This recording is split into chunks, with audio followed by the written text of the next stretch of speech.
السلام علیکم ورحمۃ اللہ وبرکاتہ۔ بسم اللہ الحمد للہ والصلاة والسلام علی رسول اللہ ومن تبعہ ووالاه وبعد۔ محترم ناظرین و سامعین، اسلامی بھائیوں، دوستوں، عزیزوں، ماؤں اور بہنوں، قرآن سیکھو سیریز کے اس ویڈیو میں آپ سب کا خیر مقدم ہے۔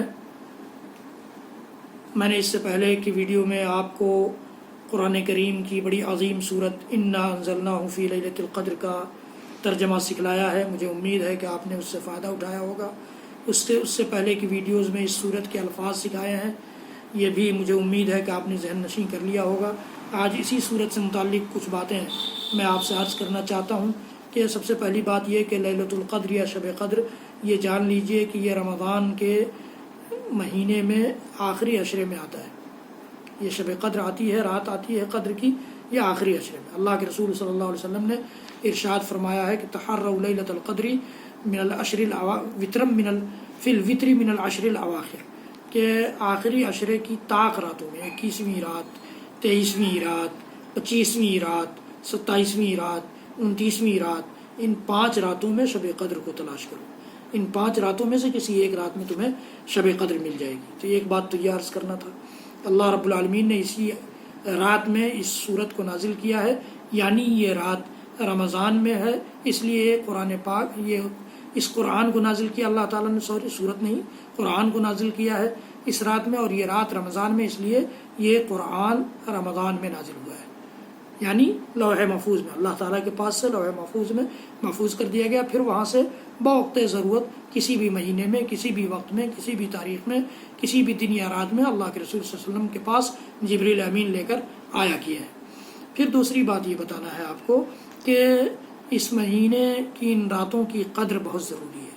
اللہ کے رسول اللہ تعالیٰ نے بھی یہ بتایا ہے کہ یہ 1000 مہینوں سے بہتر ہے، اور اللہ کے رسول صلی اللہ علیہ وسلم نے فرمایا ہے کہ اس رات کو جس نے پا لیا اس نے ہر قسم کی بھلائی پا لی، اور جو اس رات سے محروم رہ گیا سمجھ جاؤ کہ وہ ہر قسم کی بھلائی سے محروم رہ گیا۔ تو بڑی قدر والی رات ہے یہ، اس کی قدر ہونی چاہیے، اس کی قدر ہونی چاہیے۔ اور تیسری بات یہ ہے کہ اس رات کو مغرب سے لے کر فجر تک، یہ نہیں کہ ہم نے سارا ٹھٹھا بٹھا کر لیا، سارے ٹھاٹ باٹ کر لیے، گھوم لیا مارکیٹ، گھوم لیا قیام کے وقت میں، تراویح کے وقت میں، بھیڑ بھاڑ کے علاقوں میں عید کی تیاری کرتی ہوئی خواتین اور لڑکیوں کے بازاری مشغولیتوں اور ان کی بھیڑ بھاڑ میں خوب گھوم لیا، خوب گناہ کما لیا، اور اس کے بعد آدھی رات کے بعد ہم اس رات کو سیلیبریٹ کرنے چلیں اور چائے بنائیں، پئیں، ہنسی مذاق کریں، نہیں، معاف کیجیے گا، یہ اس رات کی قدر نہیں ہے۔ مغرب سے لے کر فجر تک اس کی قدر ہونی چاہیے، عبادتوں میں گزرنی چاہیے، رات جاگ کر نہیں،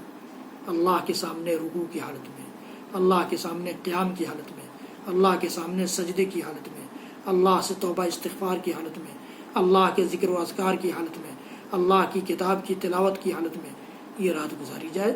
یہ اللہ رب العالمین کو مطلوب ہے، اور یہی یہ مطلب سلامتی کا، ایسے لوگوں کے لیے یہ رات سلامتی ہے، اور ایسے لوگ اس رات کی بھلائی سے فائدہ اٹھانے والے ہوں۔ چوتھی بات مجھے آپ سے یہ عرض کرنی ہے کہ اللہ کے رسول صلی اللہ علیہ وسلم کی سب سے محبوب ہستی اماں عائشہ صدیقہ رضی اللہ تعالیٰ عنہ نے پوچھا تھا اللہ کے رسول سے کہ اللہ کے رسول، مجھے احساس ہو جائے کہ یہ رات میں نے پا لی ہے، تو میں اس رات میں کون سی دعا کروں، کیا دعا کروں؟ تو اللہ کے رسول صلی اللہ علیہ وسلم نے دعا سکھلائی تھی، اللہم انک عفو تحب العفو فاعف عنی۔ پھر سے یاد کر لیجئے اس دعا کو، یہ ہمیشہ پڑھ سکتے ہیں، ہر دن پڑھ سکتے ہیں، ہر وقت پڑھ سکتے ہیں، لیکن شب قدر میں خصوصی اہتمام کے ساتھ اس دعا کو پڑھنا چاہیے۔ اللہم انک عفو تحب العفو فاعف عنی، اے اللہ تو یقینی طور پر بہت زیادہ معاف کرنے والا ہے، اور معافی طلب کرنے کو، معافی مانگنے والے کو پسند کرتا ہے، معافی مانگنے کو تو پسند کرتا ہے، فاعف عنی، لہٰذا میں معافی مانگ رہا ہوں، مجھے معاف کر دے۔ بڑی عظیم دعا ہے، تو اس دعا کا زیادہ سے زیادہ اہتمام کریں۔ یہ چند باتیں اس صورت سے متعلق تھیں، تو اس صورت سے گزرتے ہوئے ان باتوں کا بتانا میں نے مناسب اور ضروری سمجھا۔ مجھے امید ہے کہ آپ ان باتوں سے مستفید ہوں گے، ان سے فائدہ اٹھائیں گے۔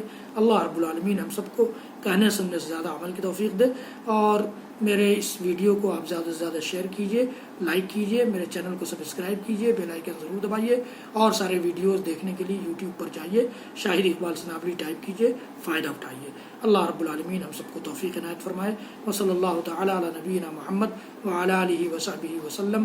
سبحان ربک رب العزۃ عما یصفون وسلام علی المرسلین والحمد للہ رب العالمین، والسلام علیکم ورحمۃ اللہ وبرکاتہ۔